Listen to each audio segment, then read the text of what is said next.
Bulletcast for life.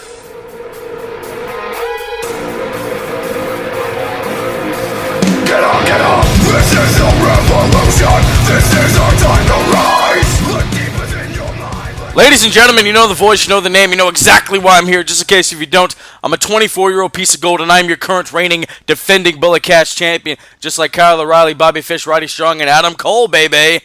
This title reign is hashtag forever undisputed. For life, brother. It's simple. I'm here to lead the evolution of the audio revolution as only the microphone messiah can. But you know, I never do this alone. He is my tag team partner. He's about the third tag team partner I've had in my life. Actually, fourth if you include my mother.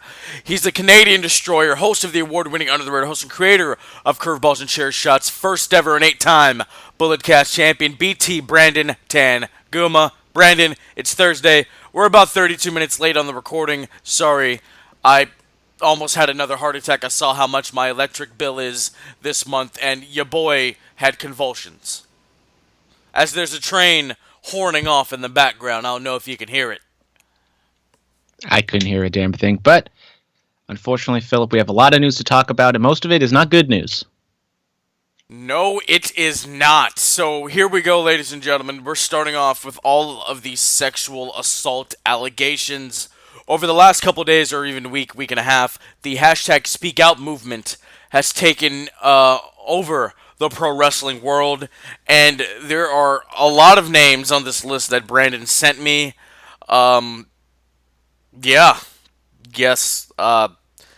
I mean, the most notable ones are Jim Cornette, Matt Riddle, Velveteen Dream, Austin Theory, Darby Allin, Mike Quackenbush, who was the founder of Chikara, Marty Scurll, Paige's family, Will Ospreay, Sammy Guevara, Kirk White from BTW, which we're going to talk about that one, Jimmy Havoc, Trent Seven, Jack Gallagher, Travis Banks, James Ellsworth, Justin Roberts, I didn't even know he was involved, and Joey Ryan. All right, I don't even know where to start. I don't, man. Brandon, where do you want to start, dude? Well, this is very sad news in the pro wrestling industry. But honestly, it's not very surprising.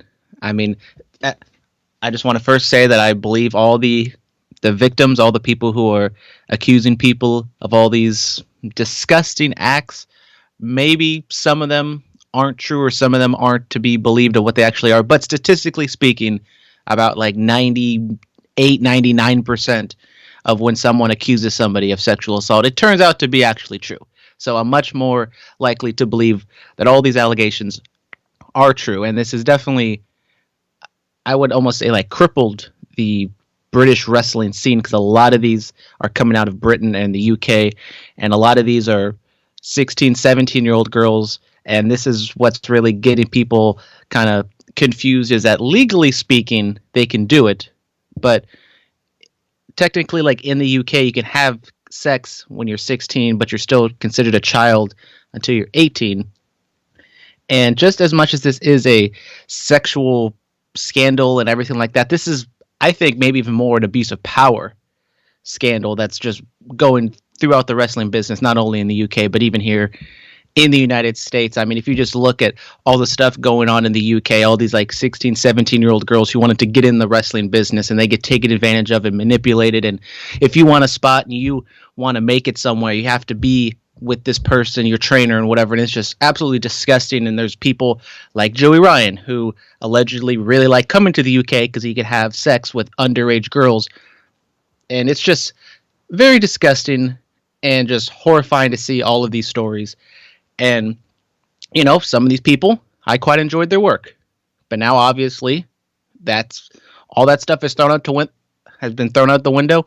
You know, I used to love Joey Ryan, I used to love Marty Scurll, David Starr. I appreciate what he did because he was doing some things to unionize pro wrestling, and now all of those people, like the UK people would say, could bugger off, because I'm trying to not get too angry and start to cuss on the podcast. Yeah, I mean, like, I really didn't read any of them. I read the Kirk White one because of BTW, and we're going to really talk about that. But I mean, the Jim Cornette one I heard about, and oh my God, just having young guys that are trying to break into the business and OVW having them have relations with your wife while you watch. That's probably one of the reasons why he hates Vince Russo, because Russo didn't want to do his wife. You know, that's disgusting. And your boy Dave Meltzer tried to defend Cornette. Well, Philip, I don't exactly know what he was saying, so if you want to enlighten me, go right ahead. Well, basically defended these actions of Cornette, basically saying, it's how you get in the business. It's you gotta make your way to the top somehow, basically.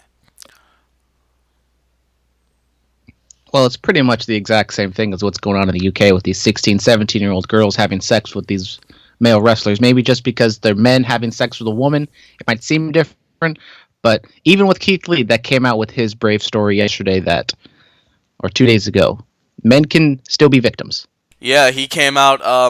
TJP, he said he was taken advantage of when he was 15 by these women who were in their early 20s, because he was a young boy, in the business. Matt Riddle, I've been bashing Matt Riddle for quite some time. I guess now it's all justified. Austin Theory, I didn't hear what he did. Just kind of along the same lines, or was it even more gruesome? Well, there's so many of them that have come out that it's kind of hard to keep up on every single one of them. I know, like, some of them might be, like, slide into the DMs and knowing. It's kind of like the Velveteen Dream stuff, where we don't have any physical proof that they got together and did anything, but there's some evidence that maybe that the person knew that they were underage and they still pursued them anyways. Dude, yeah, man, the dream. Oh Jesus, I saw this thing. Some wrestler put it on Twitter a few days ago. He said, if you have an underage fan and they reach out to you, just say thank you so much for the support, and that's it. End of conversation. And that's absolutely true. You can't have that type of behavior. Really, you shouldn't have that type of inappropriate behavior with anyone, but like especially people who are underage. That's absolutely revolting and disgusting. Will Ospreay, the Sammy Guevara one. I mentioned it when we did our top 10 wrestlers. He's been suspended by AEW temporarily and getting sensitivity training. I see Jimmy Havoc. He's been sent to rehab. What happened to Darby Allin? What was his punishment, or do we know? I don't think they've made anything official about Darby Allin. I think Darby Allin was more maybe. This one is it happened like a week ago, so I'm trying to remember, but I think his was kind of more along the lines of like Jimmy Havoc, where it might have been more kind of manipulation and more like physical abuse or like mental abuse with a partner. I'm not exactly sure, so don't quote me on that. But yeah, as you said, Sammy Guevara, Jimmy Havoc are two of the people that have been disciplined by AEW. And AEW is kind of in an awkward, not an awkward situation, but they're supposed to be the woke organization and they're supposed to be progressive. And they definitely, I think, they've done a hell of a lot more than what ROH has done thus far, with Marty Scurll coming out with those two terrible apologies. And ROH still hasn't said anything about what they're going to be doing with their head booker and their top star. But AEW, when it comes to Sammy Guevara, I think he will be back. Obviously, what he said was horrendous, but it wasn't on the same level as what some of these other people have done. So I would assume Sammy would be back. Jimmy Havoc, on the other hand, I think his status is a little more up in the air. And honestly, with all these people, if they get another job in the industry, I mean, fine. But if they never wrestle again, good. Because I don't want people like this in the business and in the sport that I love so much. Yeah, like Joey Ryan was fired from Impact. His cancel culture group is disbanded now. His bar wrestling accounts have been deleted. His shop on Pro Wrestling Tees has been deleted. I mean, he was the hottest thing in indie wrestling for quite some time. He had like a 5 or 6 year run, and met him quite a few times. Thought he was a nice guy. I mean, Candice LeRae tagged with him for all these years. You would think maybe she would have known something about this, or maybe he really just kept it in the dark, kept it as private as he thought he could keep it. Very, very disappointed in all of these gentlemen, but we look at these allegations, and Ellsworth. This has been we've heard about his stuff about a year ago, and also I think the best example of this was Enzo. It looked like he did it. It looked like he was pretty guilty, but he was found not guilty and all that stuff. So there are times where I do believe in innocent until proven guilty, but I mean, when you look at this all these names and people coming out with proof and these stories, and it's just because you weren't convicted of anything doesn't mean you didn't do something wrong. No, that's true. I mean, OJ, but the point being, I'm saying it's just looking at all these names. This really does put a damper on the independent wrestling scene. I mean, you can rebuild, obviously, but if you look at it like, I don't think Ryan's ever gonna have a place to work again. James, and especially the UK wrestling scene. I mean, Progress was one of the hottest promotions in the world, and now just their entire, not only the wrestlers, but like their staff and everything is just kind of crippled, and they're a partner with WWE. And there's even some people that work for WWE that are linked to the UK scene that still have not seen any discipline. I mean, Jack Gallagher is kind of the one that stands out, but there's so many other ones like Travis Banks. Like what I've heard he did was just terrible, and there's also some other people what did he do?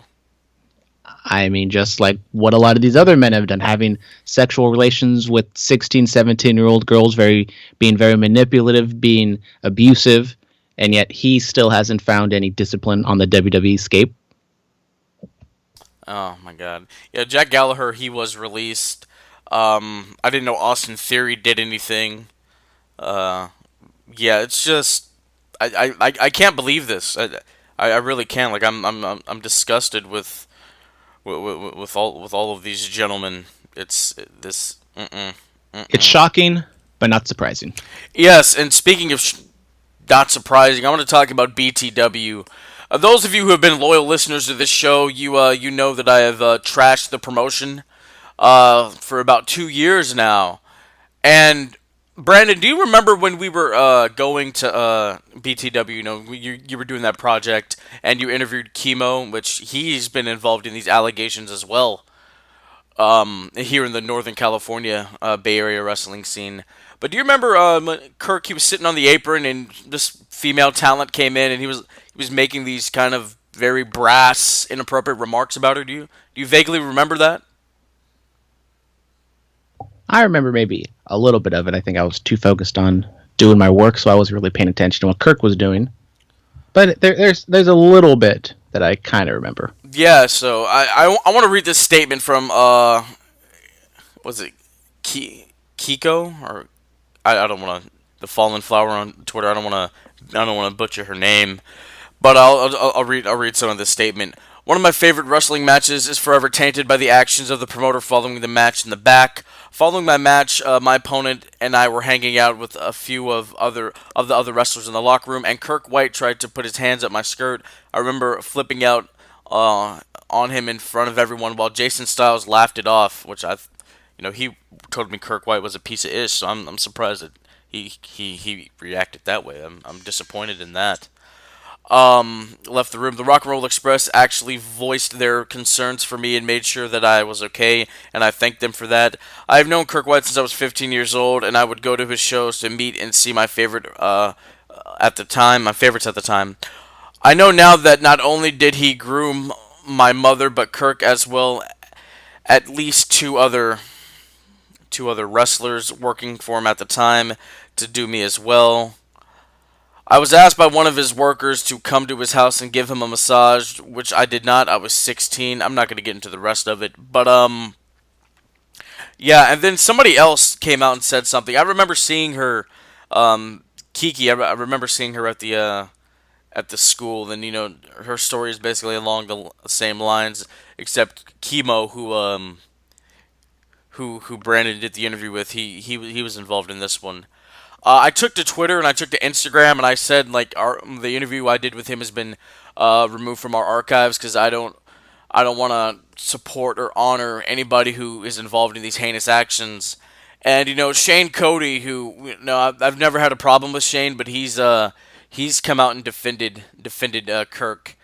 and basically saying, not a big deal or whatever. I saw that from what Kiki posted, and so I guess, and I will have to take Shane's interviews off of our feed. This is heinous. It's disgusting, but at the same time, I can't say I'm surprised. In the way we were treated and shunned from his promotion. So I mean, that's disgusting, and I'm glad a lot of this has come to light. We don't need stuff like this in the wrestling industry, especially the Bay Area wrestling scene, where it got pretty hot in the last couple years. So, I mean, do you have any thoughts on the whole BTW situation?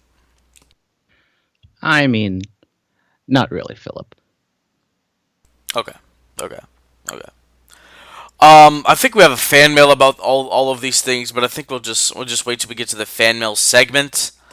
Yeah, I don't know how you really transition from all of those allegations. Paul Heyman has now been announced as an in-ring performer, which we really assume it means a promo guy, because that's all he does with Brock. He's been removed from his executive role as the director of Monday Night Raw that now belongs to Bruce Pritchard, Brother Love. So he's doing Raw and SmackDown. We didn't talk about this last week because I forgot, but thoughts? Well, I've liked what Paul Heyman was doing on Raw. I thought Raw was consistently the better show compared to SmackDown, and I mean, I thought this was kind of you thought this was going to come eventually. I mean, Paul Heyman, he's always been someone who's kind of burned super hot, and he might be really smart, but sometimes his people skills, he can get on some people's nerves a few times. I'm surprised he even lasted this long, but Bruce Pritchard jumping on and being the head guy for both Raw and SmackDown isn't surprising, because it's just kind of Vince McMahon's little. It's like Vince McMahon's blankie. He knows what he's going to get from Bruce Pritchard. He's going to have a nice security blanket. He's going to, say the right things. He's going to know when to push the buttons and when to pull back and let Vince just be Vince.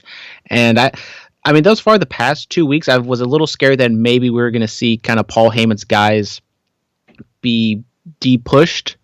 And for the most part, it's been pretty much the same stuff. I mean, Aleister Black, I think, has kind of taken a little bit of a backseat the last few weeks, which I'm a little scared of, because he's one of the guys that I feel as though could be something, especially since he hasn't been devalued like some of the other guys. But thus far, I am holding out hope that Raw will still be I think Raw will probably always be the better show because they have the better roster. But it sucks, but I thought that it was going to happen eventually. Yeah. I mean, Pritchard. He's been there for some of the best times in the business and some of the worst times in the business. But he has decades of experience, so I think Raw will be okay. I do. All right, Renee Young has COVID-19. Yeah.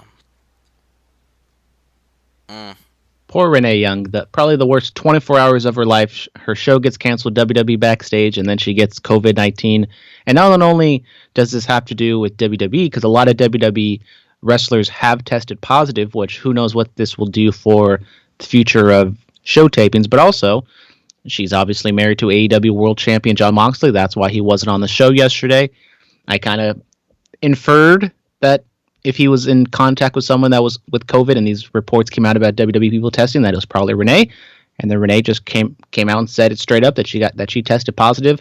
And who knows what this means for WWE, because there's travel restrictions from Florida and then like in Connecticut in the Northeast, and there's a lot of people. I mean, the entire kind of corporate staff is based out of Connecticut, so that's going to affect them as well. And Florida is being one of those. I mean, overall, the entire country is spiking right now because we're not taking this seriously, folks. Like, just because it went down for a little bit doesn't mean that it just disappeared. But we're just going to have to stay tuned and wait to see what this exactly does to the wrestling business. I'm kind of at the point that, like, maybe we should just shut everything down and just, like, take a few weeks, few months off and just have an off season for wrestling and just get everybody healthy, get them quarantined, and then maybe have a return plan in place. That's a possibility, This does quite possibly put a damper on the Fyter Fest main event. Moxley versus Cage for the AEW World Title. And I mean, we're going to talk about, Taz's promo once we get to AEW, how he addressed Mox's situation. But, yeah. WWE indirectly affecting AEW. Well, week 2 of Fyter Fest is exactly 2 weeks away, which is normally the quarantine period. I don't know exactly when this news came out or when they knew that they tested positive. So Moxley has been quarantined since Friday, Saturday, Sunday. Then I think he has a better shot of making it to Fyter Fest. Obviously, he's going to be taking tests over and over and over again to make sure that he's negative. But yes, it does put a damper on it because I've been really excited and liking what Moxley, Taz, and even a little bit of what Cage has been doing. Yeah, I mean, he shouldn't. This is just my personal opinion. I don't think he should be rooming with Renee for the time being. Maybe he should just go to a hotel or Airbnb, whatever, and just kind of wait it out. But he's already been exposed for who knows how long. That's true. That is true, and he'd be risking contaminating others if he were to leave the Fortress of Solitude, or just separate rooms in the house, I guess. Just, be like in the 1950s sitcoms where the married couples don't sleep in the same bed. Yes. That's probably how my life is going to be when I get married. All right, there's going to be a new Owen Hart documentary in 2021. I don't know who's making it. It's going to be new unreleased family footage and new stories about Owen. That's all I know. Owen Hart has really become a person of interest since his Dark Side of the Ring episode aired. Yeah, I mean, I very much enjoyed what they did with Dark Side of the Ring, and hopefully with this documentary they can go a little more in-depth on his actual career and life before the incident. But excited to see what they do. Hopefully this is kind of a pseudo big deal. We haven't really seen a big wrestling movie for a long time. I mean, we had the Page movie, but I don't know if that really counts. I mean, maybe it's like it could be the biggest thing since The Wrestler. Oh, with Randy the Ram. Shut up, make your work. All right, we'll get to SmackDown. Matt Riddle defeats AJ Styles. This was taped before these allegations came out, so fire Matt Riddle. Yeah. I mean, this is one of those things where WWE said they're investigating. Riddle vehemently denies it, and this one, I mean, I'm not gonna say Riddle's innocent or anything because I believe what the woman said, but this is one of those ones that it seems as though they're investigating. And if Riddle is off TV, I mean, Riddle has not been handling this very well. I mean, he's been posting pictures and everything, it feels like every day, and he's just like stoking the fire and trolling everyone, which I don't think that's the right way to be going about things. Yeah, Matt Riddle kind of sounds like a trash human being, which is what I've been saying on this show. Yeah. Anyway, we're going to move on from that. We're going to talk Undertaker Last Ride Part 5. This is the final installment of the documentary. And it shows the Boneyard match, with AJ and leading up to it and all this other stuff. And, Taker thought he was done after Extreme Rules last year. And, Vince, how he reels you in. And AJ, he was like, man, if you have one more match in you, then it should be me. And at the time, they thought it was going to be in a stadium full of people. But, due to COVID and the pandemic and everything that happened, obviously, it had to be a more cinematic experience. And all in all, they film it, and, it was just a fight. It was good. It was very good. And we killed Gallows and Anderson, and now they're no longer with the company. I mean, all in all, Taker said he's finally felt that satisfaction, that gratitude that he's been looking for, that closure. He said never say never, but he said, for right now, I think this is it. So with that being said, Brandon, all the tributes that have poured out, Taker's taken the Graham himself, the Garden gave him a tribute on the marquee and the Mecca of performing. Do you think this is it? Do you think he's really truly done? Well, we thought he was done after WrestleMania 33 when he had that match with Roman Reigns. So let's just see where Undertaker is in 2-3 years, and then ask me the same thing. No. See, but this is the thing. Like the match with Roman, we all know it wasn't good. Like if it was good, if it was really good, he wouldn't have come back. But he wasn't in the best shape. He got his hip replacement, and he's looking good, looking thinner, and he was looking for that gratitude and that satisfaction, like he told Sean, I should have left with you. But he finally got that, and because of the response to the Boneyard match, I think it truly is satisfied. I think if this was his last match, I'm perfectly fine with it. I've been saying that he should have walked away a long time ago. And if he wants to, I don't know if he wants to chase like, that last ride where he's in front of a crowd, because it could be a total disaster. But maybe when crowds come back, Undertaker can get like a real final send off, and he can like make an announcement and do the whole, leave the boots and the coat and the hat in the ring, and then we get him in the Hall of Fame next year. So hopefully Undertaker is completely just satisfied with what he's done, and hopefully within like in the next 6 months or something, if and when crowds come back, hopefully he doesn't get the itch again. Because I think that's always the thing. Is like when, especially in this time right now, when there's no fans and you're not going to get paid a whole lot because you're not going to be doing Saudi Arabia shows, it's easy to say, okay, I'm done. I don't want to do it again. But then once you kind of get the itch again, and you're like, okay, maybe I can do this again because the last match I had was so great. I can do this again, and that's just kind of what gets you in trouble. Well, if he gets out there with AJ, then it'll be fine because AJ can work with anybody. But that itch is real, man. We've heard guys talk about it. That's why Flair went to TNA. That itch to be in front of that live crowd to perform. That's real, because when you've done it for the majority of your life and you're not doing it anymore, you try to find other things to match that adrenaline and that high of performing. And there's only one thing that can truly match it, and it's what you've done for the majority of your life. So then you go back to it again and again and again.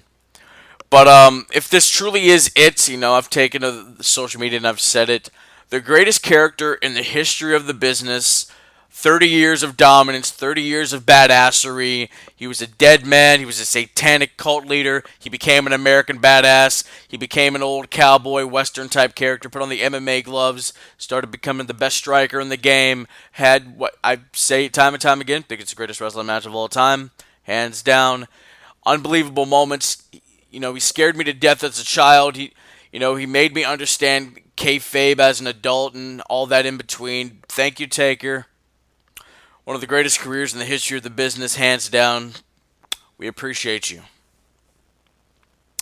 With that being said, we're going to move on inside of the ring. Chikara, that was run by Mike Quackenbush. He's been involved in these allegations, so it's closing from 2002 to 2020, 18-year run.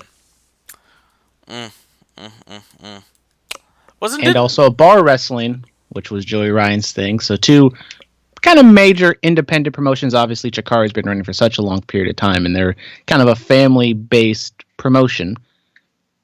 Sad to see, but with all the allegations and everything, shut it down. Yeah, bar wrestling was hot. I wanted to go to one of those shows if I was ever in LA, but looks like that's not going to happen now. All right, Game Changer Wrestling. They held a show this past weekend. I don't know exactly where they were, but they were outside. Chairs were placed at social distancing limits, and there was sanitizer. People wore masks, obviously. So yeah, do you think that could be the new norm? Well, this was in Indianapolis, Indiana. And as I said, I think after our Extreme Rules, or not Extreme Rules, whatever the hell it was. Backlash? The Backlash pay-per-view that we did a few weeks ago, that I said, maybe we do some drive-in wrestling, we do some outdoor wrestling, and I knew this GCW show was going to be happening. I mean, I think right now, outdoor wrestling is definitely the way to go, because when you're outdoor, the spread is a lot smaller and not as fast spreading as it would be if it was inside.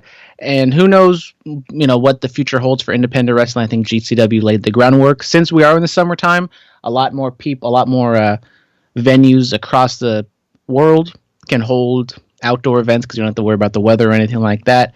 But I still say better safe than sorry, and just don't run any events, because even if you are socially spaced, I mean, you can't control everybody. You might run into somebody and you might catch something, and it's not really worth it. Let's be honest. Yeah, so we just stick to our cars, right? Exactly. Absolutely. All right, this day in wrestling, King of the Ring 1995, it was won by Mabel, Big Daddy V, Viscera, the world's largest love machine.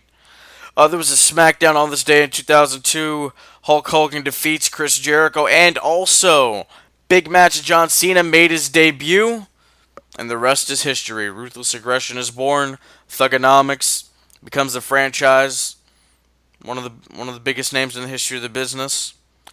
There was a Raw on this day, and oh wait, no, it was Vengeance. I'm sorry, it was Vengeance. It was Raw versus ECW. RVD defeated Edge to retain the WWE Championship. TNA EC3 defeats Kurt Angle to win the TNA Championship in 2015, and EC3 they're throwing a little teaser at Moose on the latest episode of Impact with this theme song. Alright, what else is there? 2009.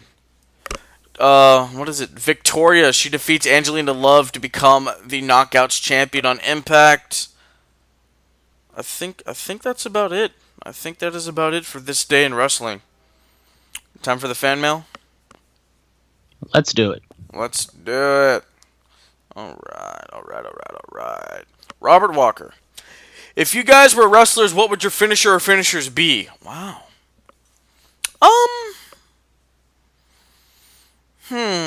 Obviously, it has to be a move you can do to anybody. Any and everybody. I'm a fan of Edge's spear, so I think a spear would be decent. And, you know what? DDT, like Jake Roberts. Drop him. Done. No kicking out. Protecting finishers.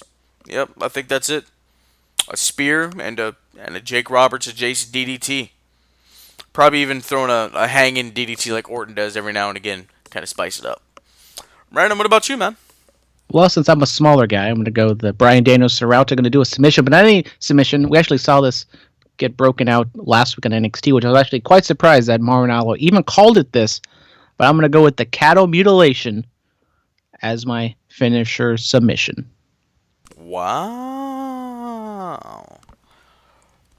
Probably not very good for the neck, but no, it's not. It looks cool. Maybe a last chancery with the Austin Aries thing, where he's bridging on his head and has him in a kind of like in a cross-face position with the arms and hands. That'd be dope.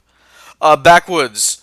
Oh my God, Dolph again. I'm tired of the start stop with this guy. If you're not gonna put the title on him, then don't put them in the main event picture. Probably wouldn't be a great world champion. That's why his only real reign lasted a mere month because of a concussion. Wow. As I look at my Dolph Ziggler plaque, don't disgrace my boy DZ. We'll talk about it once we get to Raw. I have my thoughts on it. They're going to be very passionate. Alfie Lewis, Wardlow, more like Boardlow. Oh wow. Shots fired, eh? Jack of all trades. I honestly can't believe all of these allegations. Quite a few of these gentlemen, and I use that term very loosely, I was big fans of, like Joey Ryan in particular. Not my style of wrestling, but the guy got over. Very disgusted and disappointed with all of these gentlemen, and again, I use that term very, very, very, very, very loosely. Yeah, man. Yeah, going back to the Joey Ryan thing, I kind of forgot to mention this, but when he was doing the intergender wrestling, I always kind of felt like it was kind of weird that they did like the boob plex and like, I mean, now I can definitely see like the Joey Ryan one kind of hurts me the most just because I should have seen this coming because he's the penis flip guy. He's a famous penis wrestler, Joey Ryan, and he was doing all these gimmicks and doing everything to get people to touch his penis, and you kind of laugh. And I was like, oh, haha, it's funny, but then it comes out that, you know, he's doing all these things, and then I guess he was doing like meet and greets and whatever where all these women were touching his stuff, and then he's also like doing matches where he's touching other girls' stuff because it's a part of his gimmick. And now it's like, how much of all this was actually, you know, him trying to be progressive and doing all these things for intergender wrestling, or was it just all a way for him to grope women? Wow, I didn't even think about that. Oh my God. Well, I think we have to blame whoever he wrestled in Japan. That's where this all started. In DDT, you know, when I forget the wrestler's name, but he's like, American penis is strong. It is strong, and that's where this whole thing started. So, yeah. And I know the whole penis flip thing is a meme on the internet, so I'm hoping that this can spread around the world and people can realize if they see this clip that we shouldn't be celebrating this guy. But I highly doubt that. Well, I hope, but I just feel like people are going to see the clip and be like, oh, that's funny, and then just move on without even really thinking about who was actually in it. Yeah, very disappointed. Very disappointed. Dan. A buddy of mine said Velveteen Dream is a true mix of Prince and Michael Jackson. Prince's vibrant charisma and Michael's unparalleled talent in his craft and love of little boys. Wow. There it is. And you know what? You know what's ironic about this? Today is the 11-year anniversary of the death of Michael Jackson. Um, I've said my things about Michael. Like I said, if that were true, I feel like there should be so many more cases. I really do. That's just my personal opinion. And plus, the trial from the 90s, the kid came out and said after Michael died, parents, made him do it so they can get the money. Like, think about it. If somebody does that to your child, you taking $250,000, or do you want to see them rot in prison for the rest of their life? Just think about that, ladies and gentlemen. Just think about that. Question your morality. That's all I gotta say. We have two more. Hootie Who 420? Howdy ho. Mates, what's up with the ninjas? Dude, I don't know. I do not know. Brandon, what's up with the ninjas? Because Akira Tozawa is Asian and all Asians know ninjas. Absolutely. All right, Alfie Lewis, you guys see Damian Lillard's wrestling Mount Rushmore? I have, man. It's generic. It's Rock, Austin, Hogan, Brett for some reason, which I don't know why you would have Brett there. Look, I'm an honorary Canadian. I love Canada. I do, but Sean over Brett all day. That's the bottom line. Shout out Damon Lillard, town business. Actually went to Royal High School for I think like a semester or a year. So shout out Damon Lillard for that. But he is a noted wrestling fan. He showed up to a Blazers game one time wearing a Stone Cold shirt and a mask. So he knows what he's talking about, even though I might disagree with him on this Mount Rushmore list. Yeah, you know who I found out was a huge wrestling fan? Luther Vandross. Did not know that. He would be recording a record, and SmackDown was on. All right, guys, we gotta stop. We gotta stop and watch SmackDown. Shout out, Luther. R.I.P. One of the best vocalists in the game. Might have to Shout out Wale, who on his latest EP or whatever actually name dropped Shad Gaspard. So shout out Wale. Shout out Wale. Check out his Bad Guy, his Razor Ramon freestyle rap. That is badass. I want somebody to kind of do like what Jay Lethal did, the Black Machismo. Do that with Razor Ramon, but use that as your theme song. You're gonna make money. Like, look at me booking the damn territory again. That's what I do here. All right, and Brightest Day X. Oh Jesus, Got a Mr. X. This is a long one. Got to start off by saying, after everything that has happened with all these wrestlers being accused are being outed as pieces of ish, it's becoming hard to know who to trust. It is literally that damn hard to be a decent person. No one is asking for anyone to be a saint, but I thought it went without saying that you shouldn't do horrendous things like this. Don't be a racist. Don't assault or harass women. Don't be an a-hole. It's simple. If any good comes out of this, it's that the real heels in the business are exposed and the victims can find some semblance of peace. That was very well worded. I love that, dude. I like that, man. All right, and he has some ideas for us, Brandon. Give it to us. Top 10 favorite ladder matches. Oh, that's unique. I kind of like that. And then top 10 favorite matches are so bad you can't help but love them. And because it's my sister's wedding tomorrow, top 10 favorite wrestling weddings. Well, congratulations to your sister, dude. Congratulations, Sister X. Sister X. Break it down. Congratulations. Hopefully she has a lifetime of happiness with her her groom of Brother-in-law X. Brother-in-law X, yes. Hopefully she has a lifetime of happiness. That's awesome. Congratulations. I think, you know what? I think we will do these, man. I like that. I like the wrestling weddings.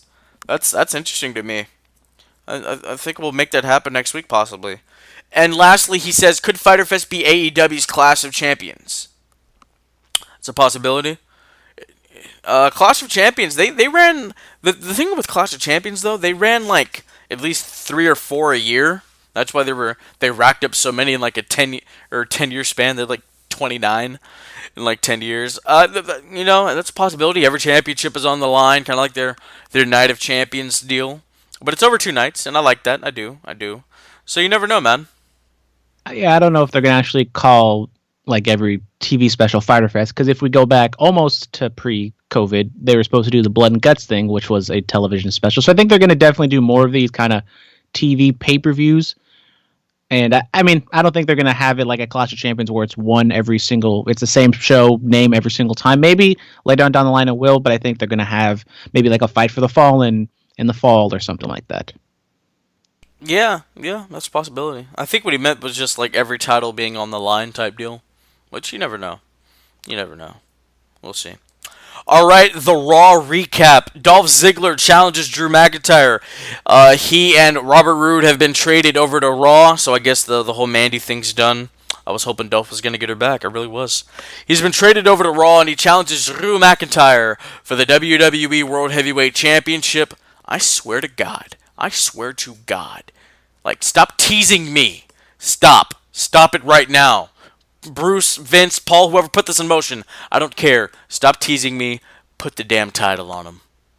I'm serious.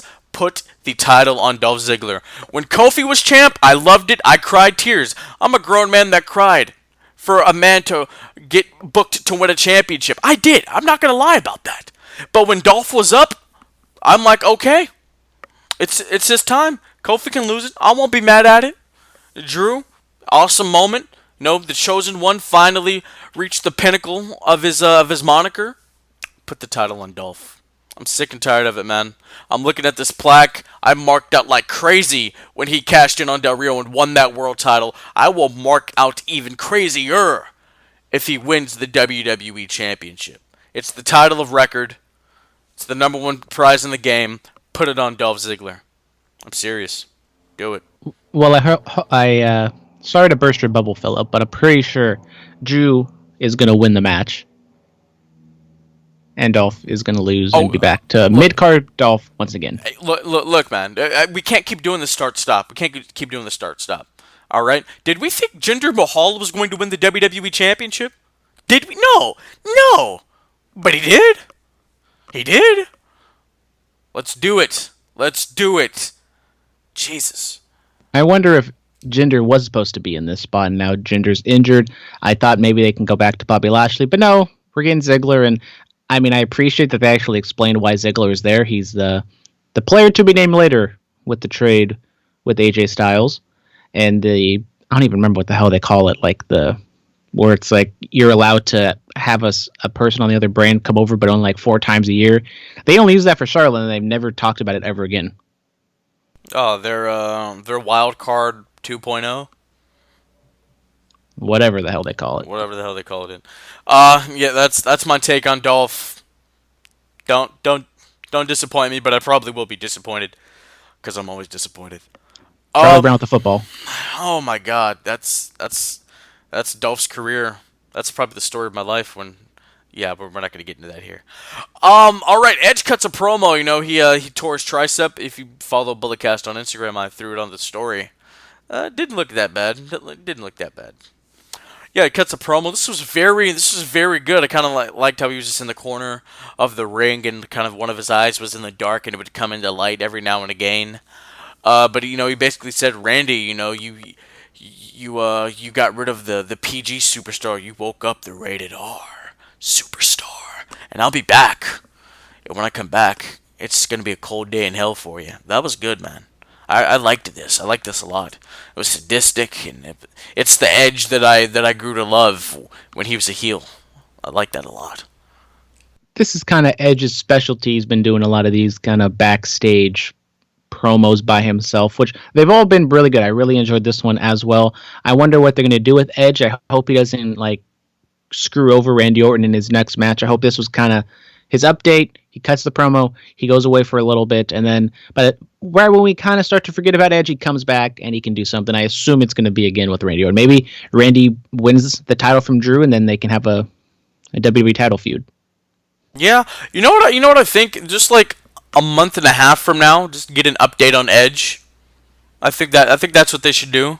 It's kind of like, hey, this is where he's at in his recovery, stuff like that. I think that's okay. I mean, yeah, they can do whatever they want. I don't know exactly how long he's going to be out for. About 8 months. I don't know if it's like 8 months. Is that official? There's something that I looked up torn tricep, and it's like a 6 to 8 month thing. So This was John Cena. John Cena come back in 3. man, John Cena broke his neck, had a disc shatter in that thing. What was it? What was it? It was August of 2008, and he came back in November. Yeah, that's crazy. No, matter of fact, the story goes like Cena had the surgery, and like by 2 hours later, he was backstage at Raw, like, "Hey guys, what's going on?" Had this little band-aid on his neck, like nothing happened. Yeah, shout out Big Match John. Speaking of big matches, let's talk about Big Match Charlotte. She had a little scuffle with Nia Jax, shout out baby girl, earlier in the show, and I guess she was holding her arm after the scuffle and all this other stuff, and Nia talked about how, oh, your daddy got you here, and Charlotte's like, oh yeah, my dad beat Asuka, ended her undefeated streak. My dad won all these titles for me, yada yada yada. Anyway, Asuka versus Charlotte for the women's title on Monday Night Raw. Asuka goes over. She beats Charlotte. Charlotte taps out to the Asuka lock, and she's holding her arm and all this other stuff. And Nia attacks her somewhere in the Performance Center, their backstage area of the Performance Center, where all the rings are, and she smashes her arm into one of the traveling crates. And Charlotte is injured, and she'll be out for quite some time. Rumor has it until like Royal Rumble 2021. So Brandon, you said you were tired of seeing her. I guess you've got your wish. Well, my sources say that she's only going to be out for a few months, so hopefully she is back by SummerSlam. But the angles and everything itself, if Charlotte is going to be written off of television and be injured like this, I think you just do the angle with Nia Jax, and then you just don't have this match with Asuka and Charlotte. Because I felt as though they were definitely getting some momentum with Asuka and Charlotte, and Asuka being the babyface trying to climb that one last mountain, and then she defeats her. Yes, it was under some circumstances of Flair not being 100%, but I feel as though if Asuka was going to get that win against Charlotte, it should have been a much bigger deal than a match that was sort of promoted on Raw, and then she wins, gets her to tap out, but everyone knows that it's because Nia Jax attacked her. And I just wish they could have done things a little bit different to make that such a bigger deal than it actually was. And with Charlotte, hopefully, I keep asking this, but they can get her character in order. Because she won the title NXT, and then she doesn't even do the job.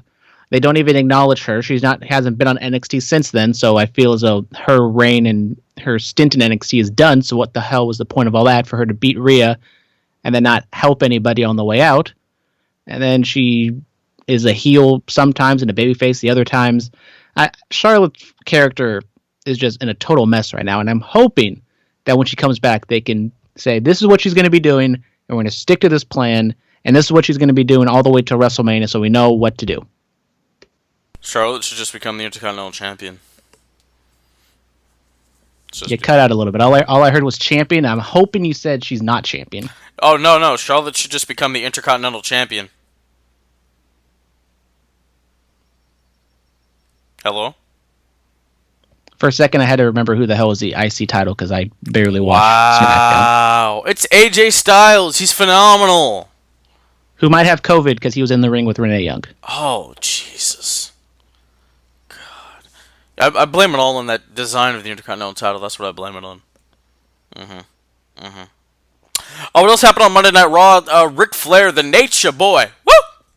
He's going to introduce Randy Orton as the greatest wrestler ever. The guy that has always been considered as the greatest wrestler ever is now introducing his former protege as the greatest wrestler ever. That's storytelling at its finest, ladies and gentlemen. And then the Big Schmo, Big Show comes out there. And, he talks about, what he did to Christian and Edge. And Randy's like, we've been coming up with each other for 20 years, all this other stuff. And he's like, when I put my mind to it, I'm very vindictive. And then he and Rick get out the ring.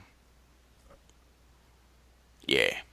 We'll just add another counter for the times Big Show has turned heel because we saw him at whatever after WrestleMania against Drew when he was a heel, and then he comes back to help out the Street Raiders, which is definitely a better name than the Viking Profits. I'm just saying that right now. And then he's a babyface, and then he's out here being a babyface. So shout out to Big Show turning once again. I think at this point it's just kind of a meme, but I did the math once before. If I calculate that, I think this is 20 times now. Oh, I'm taking the over on that one. 2020 and 2020. I think that's it. I'm pretty sure. I'll look it up, ladies and gentlemen, and then we'll have an actual number. All right. All of our degenerate gamblers out there know that you got to hammer the over. Absolutely. And I'm taking the over on that one. But the execution and everything that happened in the promo itself, I actually quite enjoyed. I think as much as I don't like Ric Flair being there because of his health issues and everything, especially now that everyone's testing positive, it feels like in WWE, like he shouldn't be there. But if he is there, I think he's been doing a good job. This has been, I think, some of the best Ric Flair work we've seen from him in a while. I know that's kind of a low bar, but I like what he's been doing thus far. And maybe if they pair him up with Randy and they can be, a little something for the next few weeks or months, that could be a lot of fun. I like what Rick did. I like what Randy did. Big Show, I thought he was really good in his role. I don't know if this is building. This is probably going to build to a match at Extreme Rules where Randy Orton punts Big Show in the head and then he's off to the races against Drew, I would assume. But overall, once again, I enjoyed a Randy Orton segment. That's great, man. I'm very proud of you. Oh, wait. Actually, hold on.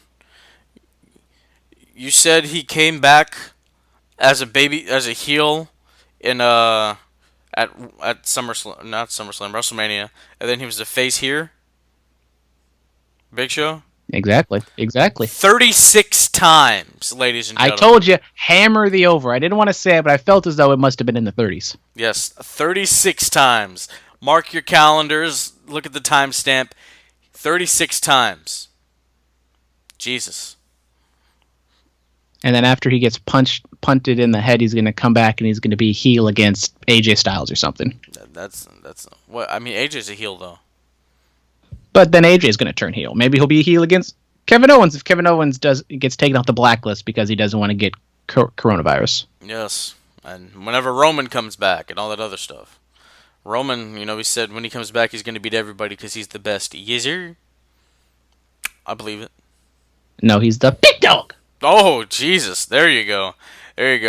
All right, Blueface, Banks, and the baby Bailey, they retain their Women's Tag Team Championships against the Iconics, consisting of Billie Kay and Peyton Royce.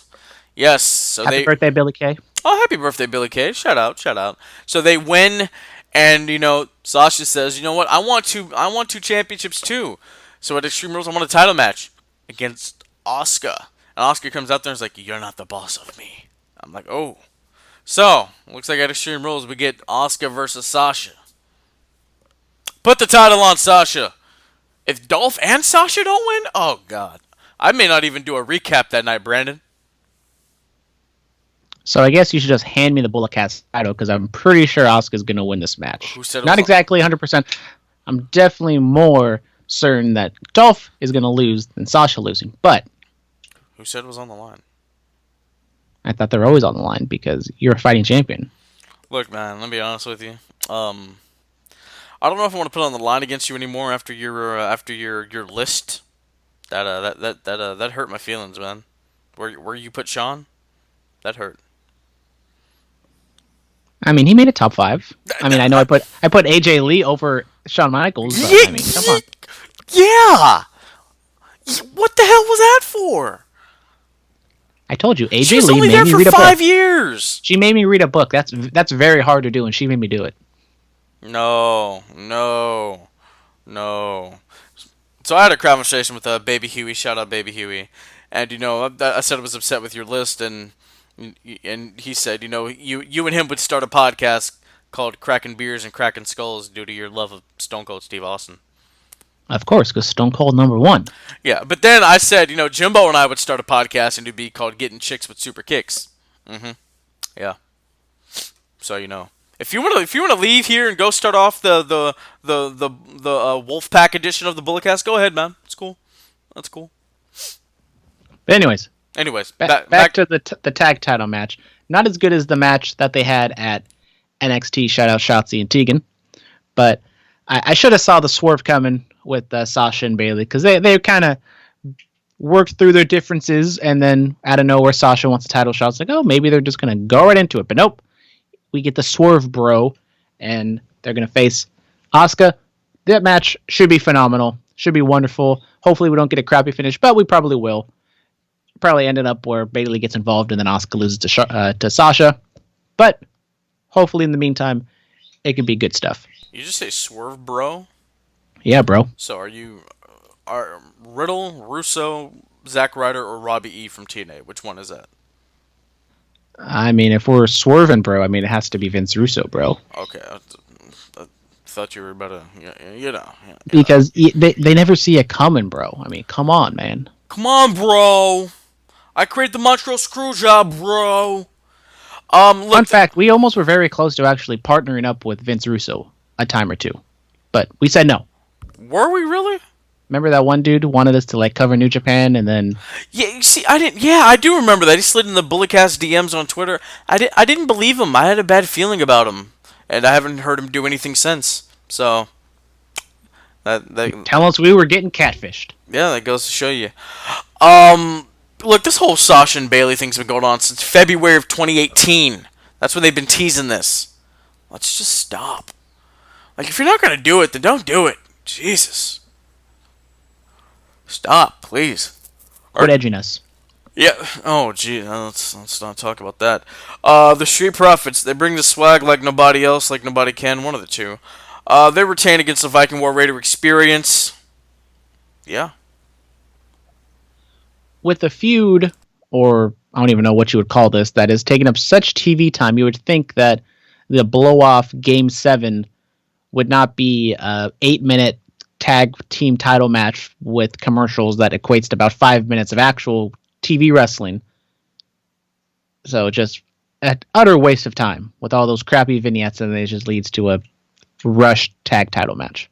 That's why, there's nothing going on Extreme Rules. That this would have actually made sense to put it on that pay-per-view. And there could be some kind of extreme stipulation, because they've been feuding for quite some time. They're not just two guys that have been feuding for 3 weeks. Oh, let's throw them in a tables match. You know? Yeah. Come on, guys. But Philip, that would make way too much sense. I mean, come on. Look, why won't somebody give me the damn book? Probably because I'd make Dolph Ziggler WWE champion. And I know people don't want that. But I don't care what they want. I'll just do what I want. And if you then you're perfect for booking WWE, because that's what Vince McMahon does. No. Hold on. That's what he did in the 90s. If you didn't like it, too bad. It was going to happen. We, the fans, have changed his mind. A la CM Punk. A la Daniel Bryan. How dare you? Neither one of those runs were perfect and could have been so much better. 434 days as the WWE champion, CM Punk. That wasn't good. And he made evented how many of those pay-per-views? Like one? Okay, look. And that's because he was with The Rock? Look, hold on. It was two. How dare you? Actually, Sorry, no, it was two. No, that's not true. It's not true. You look, it was about 4. Hell in the Cell. I'm taking the under on that one. No. This Hell in the Cell 2012 when he wrestled Ryback. Shout out Brad Maddox. Yeah, shut up. Oh, Jesus. Oh, Night of Champions 2012 wrestled John Cena in Boston. That was the main event. Royal Rumble 2013 main event. Elimination Chamber 2013 main event. Yeah. And the Yes Movement. Vince didn't have to listen. He could have said no. I'm not gonna do that, but he didn't. He listened to the people. Shut up. Elimination Chamber 2013, he was not the champion. What are you talking about? Because WrestleMania 28 was 2012. 2013 is when he lost it to The Rock. Yeah. At the Royal Rumble. Yeah, and then they had the rematch at Elimination. But he wasn't champion, so technically his title reign wasn't. But he had he had a main event. Okay, that's all I'm trying to get at, man. Don't try to silence me. Anyway, back. Speaking facts. Yes. Just back to the wrestling, please. Rey Mysterio, he gets a little bit of comeuppance on the Messiah of Monday nights. So you know what, Dominic, Humberto, Carrillo, they're all out there. They try to do to Seth what Seth did to Rey with the whole eye thing, but Murphy and Allegations Theory, they save Seth Rollins. Yeah, what are your thoughts on that whole little thing? I mean, it was all right. It was kind of more of the same with Mysterio and Dominic kind of getting together and going after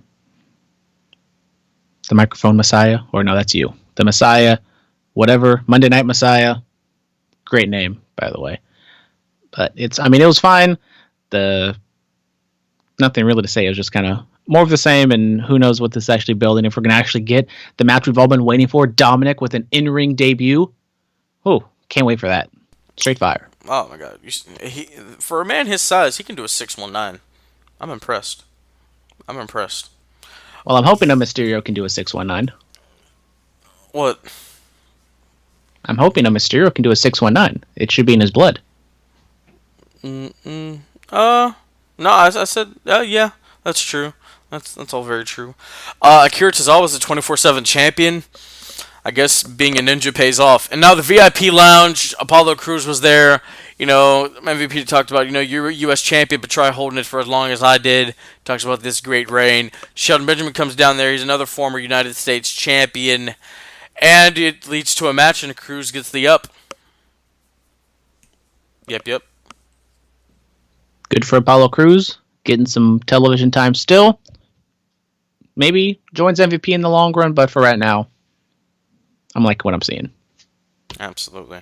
All right, AEW Dynamite! Wardlow defeats Luchasaurus. It was a cluster, I'm not going to lie. Yeah, the match wasn't all that pretty. Luckily, they didn't try to do too much and stay their welcome all that long, but yeah, Wardlow still is not game ready, one might say. He can do a Hurricanrana. He's game ready. I mean, that Luchasaurus standing Spanish fly was not pretty. I don't know who to blame it on, but it was not good. Hey, it didn't look pretty. That means it hurt more. That's how you have to look at it, man. Well, when you land on your head, it definitely hurts more, but I don't think that's the point of the move. It's okay. It's okay. It's all right. I'm just gonna move away from that though. Sheeta wins and then she attacks Super Bad Penelope Ford. No, she was over by her boyfriend Super Bad Kip Sabian. Yeah. I believe they're engaged now. Oh, they what did you just say? Fiance. Stop it! You're so bad. Stop. I don't know who Sheeta beat, but yeah, Ford versus Sheeta is gonna happen at Fyter Fest. This is gonna be a barn burner, dude. Can't wait. Cannot wait. Do you remember when the other guy said that Roman versus Corbin was gonna tear the roof off of a place? I think about it every time I see those two wrestle. Still hasn't happened yet. Let me tell you this: Sheeta versus Ford. If there was a roof on Daly's place, it would blow it off.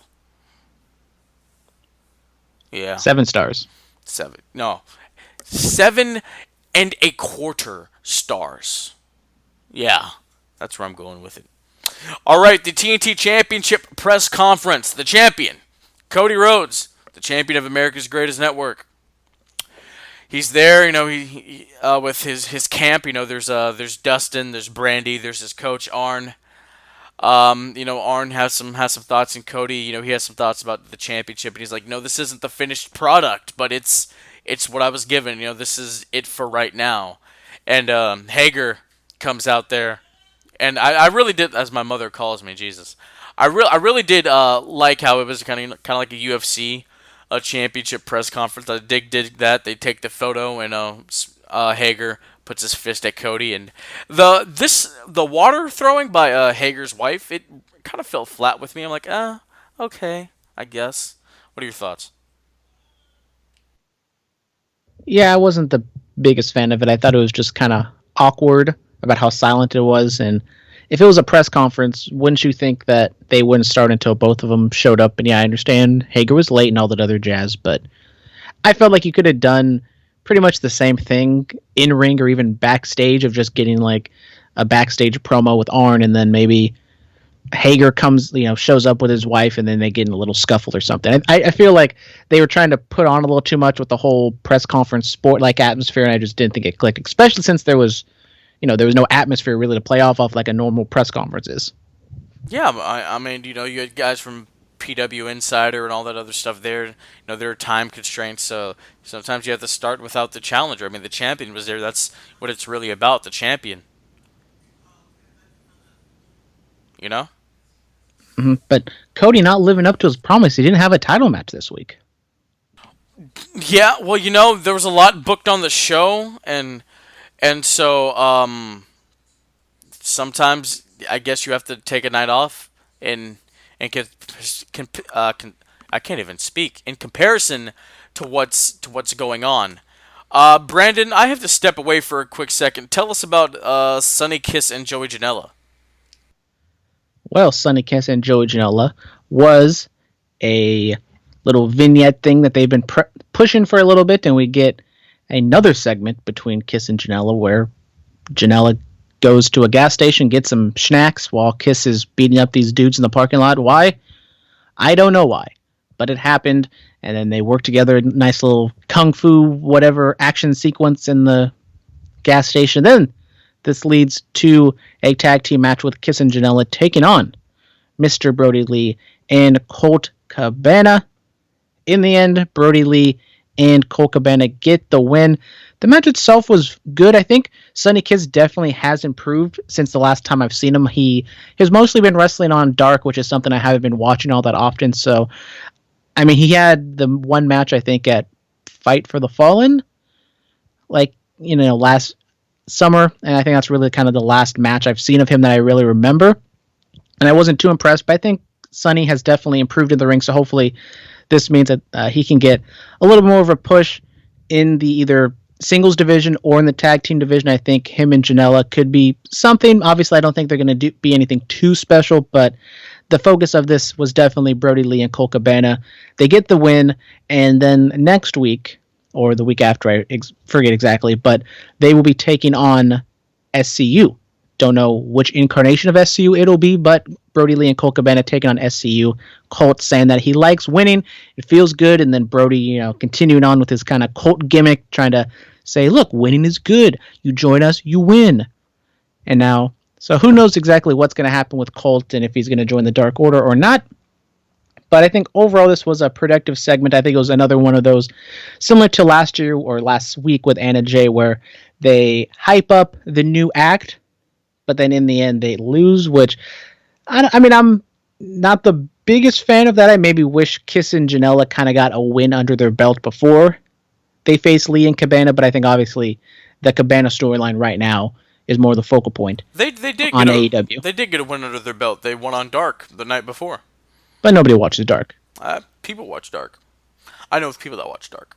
Yeah. So nobody got hurt. That's all we can ask for. And that fight scene in their little cinematic thing they were trying to do, that was corny. I did not like it. I'm not gonna lie to you.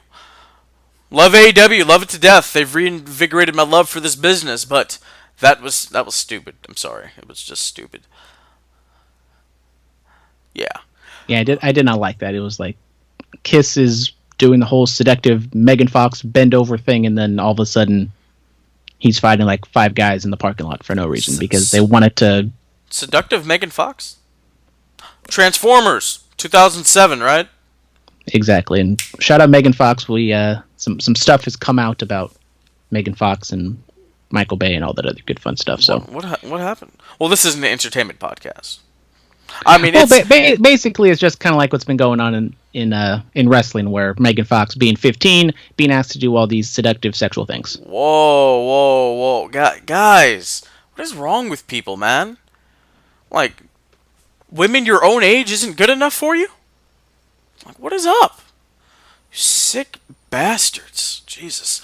We get an update on Sean Spears and that black glove, honest to God. I thought he was going to start doing the claw like he was Von Erich. I did, dude. I did. Or like he was my boy. Shout out Levi Shapiro. He's on his way to become the longest reigning APW Internet Champion of all time. But no, it was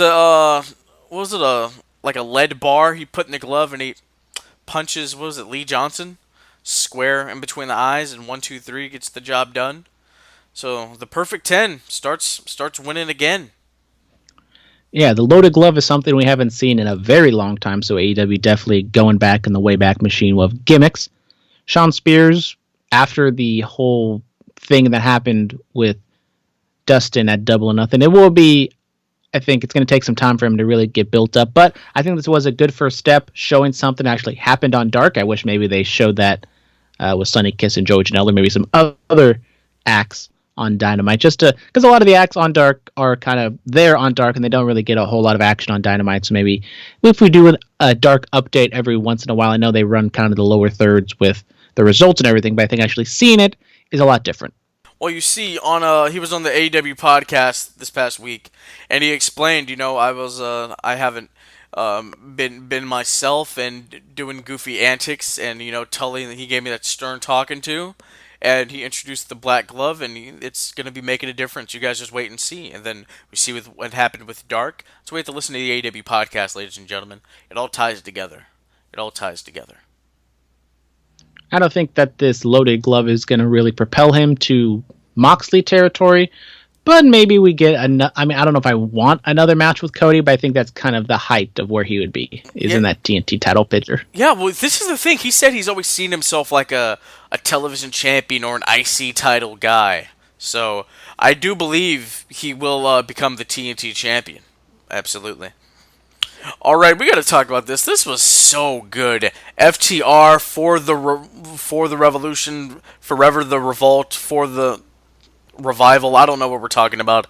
But listen, FTR defeats SCU, consisting of The Addiction, consisting of Bad Influence, Frankie Kazarian, and Christopher Daniels. This was good, man. This was so good. It's old school tag team wrestling. And I liked it. Dax Harwood, the former Scott Dawson, doing the slingshot, not the slingshot, but the the slingshot suplex a la Tully throwing up the 4. Just good tag team wrestling, man. I really enjoyed this. And they hit him with the Goodnight Express, the former Shatter Machine, the Flapjack Avalanche Codebreaker.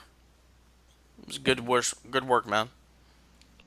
Another stellar tag team match on Dynamite. Really enjoyed the Young Bucks match last week. Really enjoyed the FTR SCU match this week. The tag team division definitely is coming together quite nicely. And then we get the return of the Lucha Bros, which we haven't seen Pentagon in a while.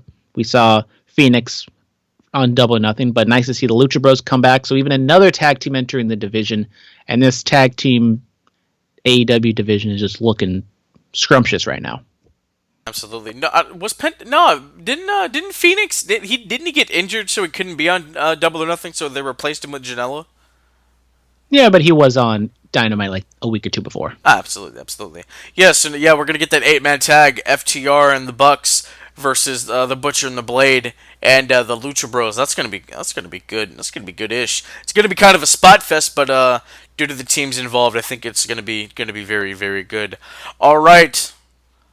Can you survive the path of Cage? He defeats John Cruz. It's supposed to be John Moxley, but Moxley was not at Dynamite due to what's going on with him in his personal life. And Taz cuts another promo, man. Another stellar promo. Tell him what happened, Brandon. Well, basically, Taz comes out and he cuts the promo on John Moxley. He says, while you're here sitting on your ass on the couch, Cage is here putting in work and showing what he's going to be doing to you. And basically, he called Moxley lazy and scared, which everybody, well, not everybody, but the people in the know realized that Moxley couldn't be there because he was being a good person and not trying to infect the entire roster. So just another great heel antic where the heel is just ignoring the actual truth of the situation and just spinning it into his own way and saying that Moxley's a coward and scared to face Cage, when in actuality that's not what's going on, which I loved so much. Yeah, Taz, man, I like that they put him with Cage. And, Cage, if he just has like a one line every now and again, that's going to be fine. And this partnership's going to work very, very well. All right, Big Swole. Shout out Big Swole. She trashes Britt Baker. Britt's still doing her gimmick of passing notes to Tony, but now she adopted Michael Cole. Michael Cole was ahead of the game when he had the coal mine back in the day, guys. That plexiglass box. She has one now, too. So she doesn't want to be around all the nasties, all the nasty nasties. Of course, she's accompanied by Rebel. Shout out Rebel. And Britt's drinking an appletini, and Swoles comes up to the Rolls Royce, and she's like, "No, get away from me!" And she hops on it and dumps trash on Britt. I was like, "Oh, that's funny. I like that." Brandon. Britt Baker, I think, is still entertaining. I like what she's been doing. The Big Swole part of things, dumping trash on her, wasn't the biggest fan of it.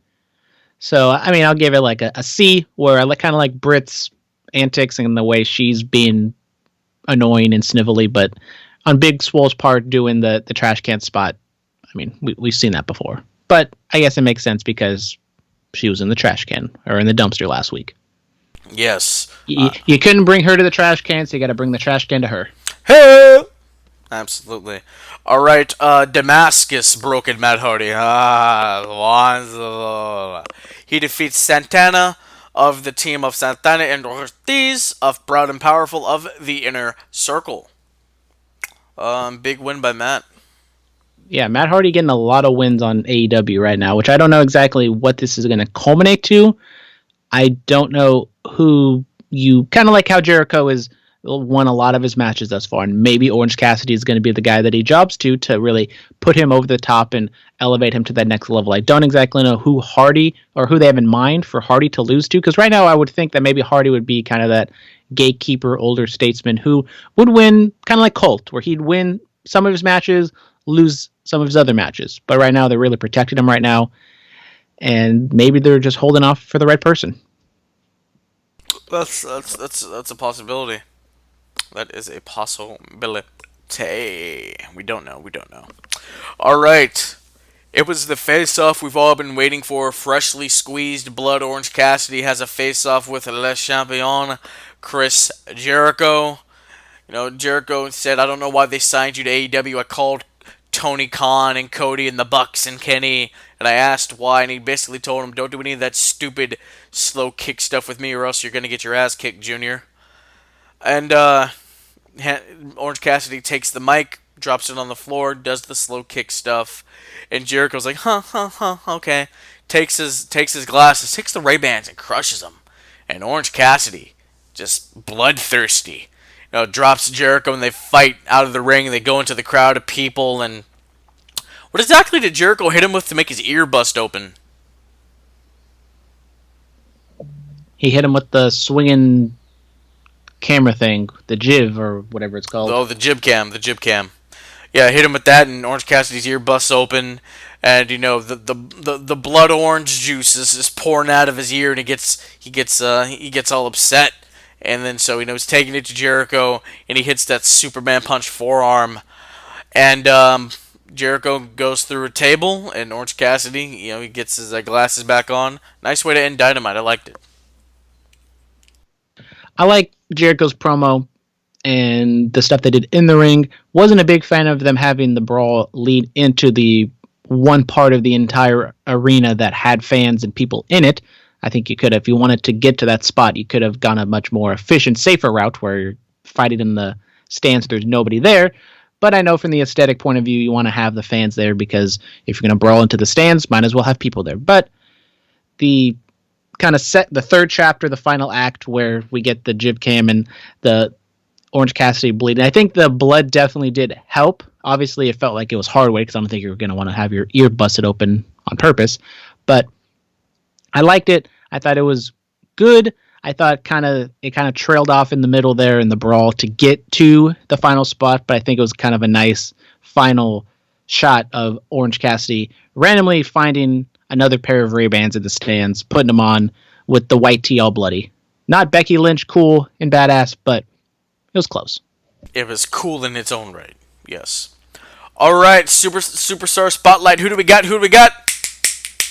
Gotta give to Orange Cassidy, Blood Orange Cassidy, standing up to Le Champion, standing up to one of the most dangerous men in AEW, because, he has that Judas Effect elbow that can strike at any moment, any point in time. I think Orange Cassidy and Jericho are going to do good business at Fyter Fest. And I'll continue on the AEW route, and I'll give it to FTR. Yes, for the Revolution, Fear the Revolt, whichever you want to call them. Forever the Revival? F the Revival. We don't know. Alright, ladies and gentlemen, no promo or match picks of the week because Brandon and I just kind of forgot, to be honest with you. They'll return next week. They had to take a week off. Absolutely.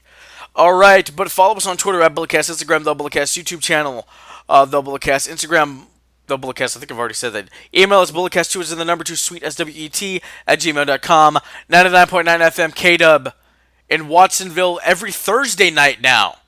Every Thursday night now. I think we're on from 7 to 8 p.m. iTunes, Stitcher, TuneIn, iHeartRadio, Anchor, Spotify, Patreon. We're all over the damn place. Yes. Brandon and I will do another top 10 list. Maybe we'll use the top 10 weddings or ladder matches. I don't know. I like the idea of doing the top 10 finishers though. I think that's where it's at. Absolutely. All right, ladies and gentlemen, we are going to sign off. Stay clean, stay strong, stay safe, stay quarantined, and don't be a disgusting piece of ish. No matter how hard I fall, I'll get back up on my feet. Red alert, this is gonna. This has been the Bulletcast. Thank you for listening.